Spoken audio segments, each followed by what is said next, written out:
We prayed and waited for justice to come. Our cities burned to the ground. Our compatriots' businesses were ignited and destroyed by the masses. The media and the politicians praised the destruction. It was a true act of terrorism against society, an insurrection, but it was called a peaceful protest. I want to be clear in how I characterize this. This is mostly a protest. It is not, generally speaking, unruly, but fires have been started. And first thing I want to make perfectly clear: this has been almost entirely peaceful. In fact, completely peaceful. It's been a mostly peaceful protest, but then they chose to move in. Many of these protests have been largely peaceful. Mostly peaceful. Mostly peaceful. Mostly peaceful. Oh boy, oh boy. I'm looking at those live pictures next to you, and they seem very peaceful. there are always folks on the fringes of protest that do the things that we don't like. A few people who break a few windows and burn a few cars. They just threw something on fire, Chris, a firecracker. Something's on fire! No one should be destructing property and that sort of thing, but I understand the anger. Discount people who are doing things to public property that they shouldn't be doing. It does have to be understood that this city has got, for the last several years, an issue with police. So many good people out there who want change and who are demanding change.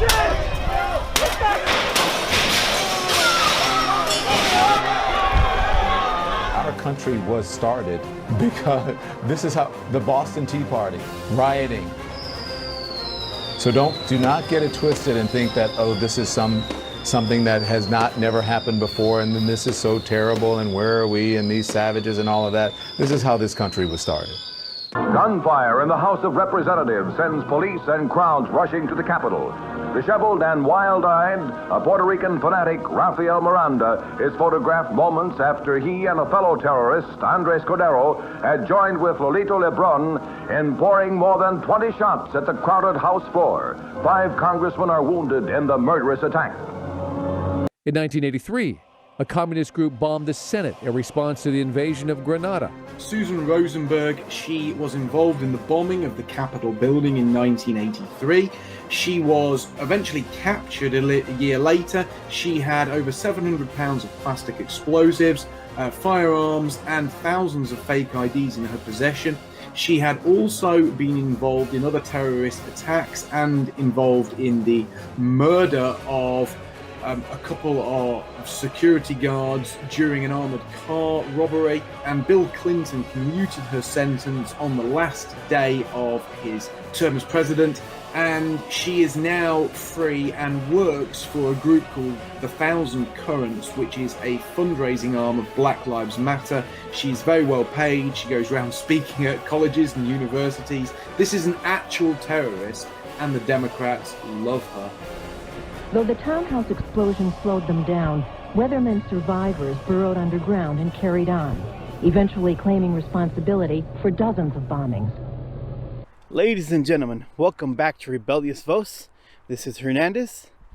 Hopefully everyone is doing great and enjoying the beauty of nature and life. We must have not read the fine print. We must have missed that asterisk completely, because I'm pretty sure I saw a whole lot of destruction, burning of cities, burning of our fellow compatriots' businesses, and that didn't amount to being an insurrection? Or in Schumer's words, the erection. It is but a peaceful or mostly peaceful protest, according to the media. What a disgrace. Furthermore, the behavior and the destruction was applauded and praised. They said, finally, after so much injustice, uprising. I'm surprised there isn't any more uprising. That's what the media and the politicians said. We understand the anger. There's a blog by John Rappaport, one in particular, called Alert, the Operation to Squash Protests in America. What John Rappaport goes on to explain is very important. That the BLM riots that were real riots and insurrection didn't even receive the amount of backlash that the so-called protest at the Capitol has received. Why? Well, the media didn't even try to condemn those that planned and then acted, causing destruction and chaos. Their accounts weren't closed on social media. They weren't deplatformed. But what happened at the Capitol was the Capitol riot. But I didn't see anything that amounted to the level of chaos of the summer riots. And the grand scheme could amount to what is a false flag. It could serve to push a certain political narrative, for one, and prevent certain political things from happening. But its main function was everyone will now be painted with the same brush as being one of those crazy Capitol insurrectionists. That's right, maybe even a domestic terrorist. I mean, how long before that line is crossed? Anyone, even those that have gone bankrupt, have lost everything due to the lockdowns. If they decide to protest for what would be a worthy cause, they too can be called insurrectionists or domestic terrorists. The label that they wanted to achieve, to call anybody that they think or they want to call unhinged, deranged, crazy, it's just another play from the playbook. They've used it before in foreign lands and domestic soil. How? If there's a dictator that they want to keep in power, and the dictator is doing everything to suppress his own country and sell it out to the multi-million, multi-billion dollar corporations, guess what? The government will try to keep that dictator in place and suppress any rebels that are against the dictator. Likewise, if the dictator stopped doing what they would like him to do, they'd pull on the strings of those rebels, those same rebels, to take him out of power. So you got to read between the lines and really think for yourself. John Rappaport brings up very good points. I encourage people to read his blog. He has many of them. He writes something pretty consistently, all really thought-provoking, well written.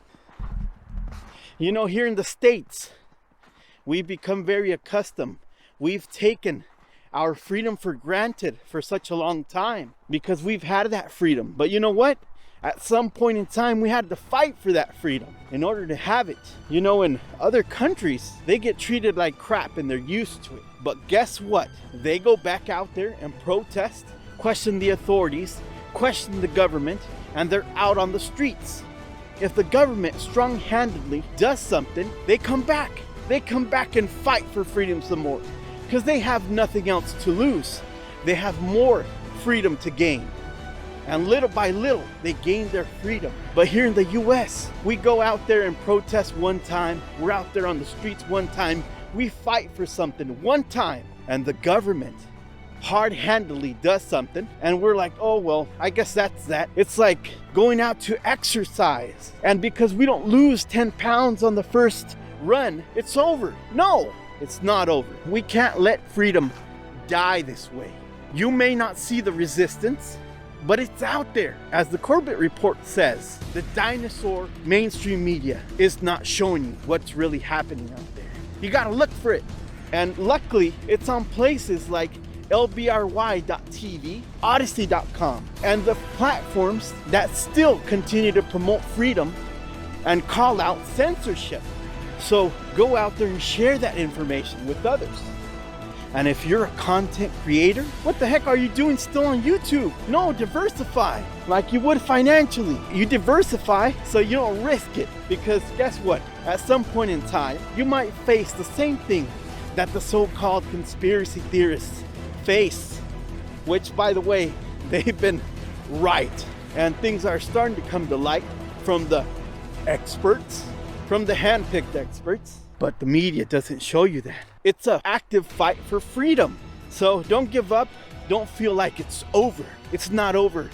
Freedom doesn't die. And for every commie out there and people wanting the government all up in their business, for every one of you, there will still be people that yearn for freedom. Because you know what? It's instilled right here, right there, and you can never take it away. We are born with a natural instinct to want freedom and to fight for it. So it's not going away. It will never go away. By the way, ladies and gentlemen, continue to support those businesses that support you and support our freedom. Even though they get bad promotion and get a bad rep in the papers or on the news, take it as advertising. Take it as a promotion to know where you can go and support that local business that is hurting so much. There's an active war against American liberty and liberty in general all across the world against the people. We the people. Just a note for everyone, the Corbett Report has been censored on YouTube and is on the alternate channel.